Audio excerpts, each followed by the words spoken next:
గచ్చిబౌలిలోని red stone హోటల్లో కలకలం రేపిన శృతి మృతిపై మిస్టరీ వీడింది. నర్సింగ్ విద్యార్థిని శృతిది ఆత్మహత్య అని తేల్చారు పోలీసులు. శృతి ఆత్మహత్యకు ప్రేమ వ్యవహారమే కారణమని రిపోర్ట్ ఇచ్చారు.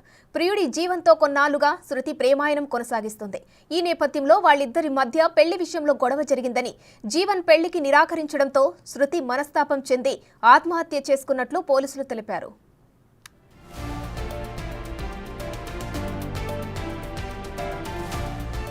గచ్చిబౌలిలోనే రెడ్ స్టోన్ హోటల్లో 2 రూములు తీసుకున్నట్లు పోలీసులు తెలిపారు. మద్యం తాగిన సమయంలో ఇరువురి మధ్య పెళ్లి విషయంపై చర్చకు వచ్చిందని, తనను పెళ్లి చేసుకోవాలని శృతి అడగడంతో అందుకు జీవన్ నిరాకరించాడని పోలీసులు తెలిపారు. దీంతో మనస్తాపం చెందిన శృతి మరో రూములో ఫ్యాన్కు ఉరివేసుకొని ఆత్మహత్య చేసుకున్నట్లు పోలీసులు స్పష్టం చేశారు.